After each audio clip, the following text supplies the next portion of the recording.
After discovering that my sworn enemy was an incubus, I threatened him. "Marty, as long as you let me touch your tail, I'll keep your secret." Marty was both ashamed and furious, but in the end, with his face burning red, he still shoved his tail into my hand. Biting his lip in reluctant humiliation, he said, "We agreed only once a day, not a single touch more." But later, the very man who had insisted on only once a day knelt on the floor, crying as he begged me to touch it again just one more time. Chapter 1. The moment the instructor shouted dismissed, Marty Scott bolted from the formation as if sprinting the 100-meter dash. His whole body looked like it was overheating, face flushed, breath rushed, movements frantic. Watching his hurried, retreating figure, I remembered what my godmother had told me that morning before I left the house. "Olivia, Marty hasn't been acting normal lately. He looks exhausted and out of sorts. Help me keep an eye on him at school, okay?" After reporting to the instructor, I chased after Marty. At first, I thought he was just running to the restroom, but instead he turned straight into the small wooded area on campus. As everyone knows, the little woods at the university is never exactly an innocent place. No wonder godmother said he'd been acting strange lately. Turns out he'd been secretly dating someone. By the time I reached the woods, Marty was already gone. Since when could he run that fast? If I'd known he had this kind of speed, I would have petitioned to have him sent to the Olympics to win glory for our country. At first, I could still follow the footprints on the ground and tell which way he'd gone. But the deeper I went, the lighter the footprints became until they vanished completely. What connected to the last of his footprints was a neat, smooth sliding mark. It looked like a snake's tail. Yes, a snake's tail. Holy crap.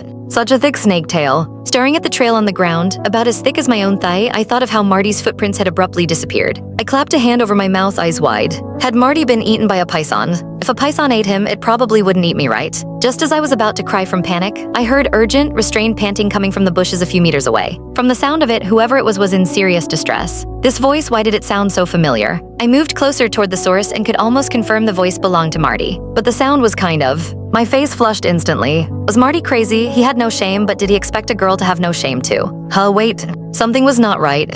I listened again. It sounded like there wasn't any girl's voice at all. Damn it, if I kept listening, I'd be overheating too. I was about to leave when Marty's impatient, slightly tearful voice came from the bushes. "Mom, I think I've awakened as an incubus. I'm so hungry right now and I can't pull my tail back. What am I supposed to do?" Those few short sentences made my brain blue screen on the spot. Incubus, the kind of incubus I was thinking of. Unable to suppress my curiosity, I walked straight toward the bushes. I just didn't expect that by doing so, I'd end up discovering Marty's earth-shattering secret.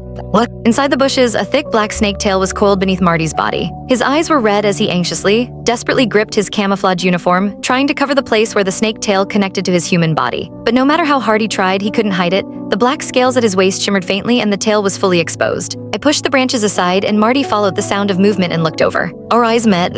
Those pitch-black eyes immediately turned evasive and flustered. His lashes trembled and the rims of his eyes, which had only been faintly red a moment ago, were now brimming with tears. Don't come closer, Olivia, stop looking at me." He raised his hand to stop me, his stammering voice seemingly forcing down some strange, turbulent emotion. Click the link on the homepage to watch the full follow-up for free.